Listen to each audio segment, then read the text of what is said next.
मृतदेहांचा खच, तडफडणारे जीव आणि जवळच्यांना गमावल्याचं दुःख. रडवतील तुम्हाला देखील या हाथरस दुर्घटनेचे फोटो. उत्तर प्रदेशच्या हाथरसमध्ये घडलेल्या दुर्घटनेनंतर संपूर्ण देशभरातून हळहळ व्यक्त केली जात आहे.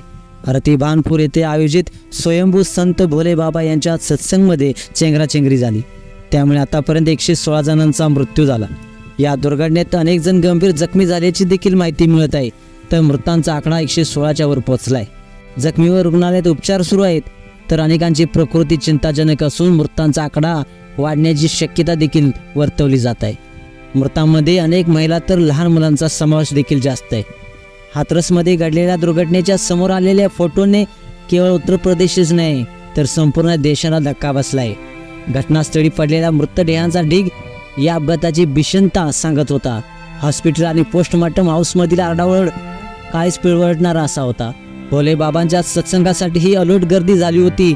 सत्संग संपल्यानंतर उन्हात बसलेल्या लोकांनी घरी परतण्यासाठी गर्दी केली. यानंतरचे जे दृश्य पाहायला मिळाले ते भयावह असं होतं. लोक एकमेकांना तुळून घरी जात होते, एकमेकावर पडत होते. अपघातानंतर मृतदेह जखमींना ट्रक आणि इतर वाहनामध्ये भरून सिकंदरी ट्रॉमा सेंटरमध्ये नेण्यात आलं. मृतदेह इतके होते की शवागार संपूर्ण भरलं होतं. अखेर रुग्णालयाच्या बाहेर आवारात मृतदेह ठेवण्यात आलं. तिथे देखील नातेवाईकांची गर्दी अफाट अशी होती. काही मृतदेहांची ओळख पटली खरी तर काहींची ओळख अद्याप पटलेली नाही. तिथेच पडलेल्या मृतदेहाच्या ढिगात जमलेल्या नातेवाईकांकडून आपल्या आप्तेष्टांचा शोध सुरू होता.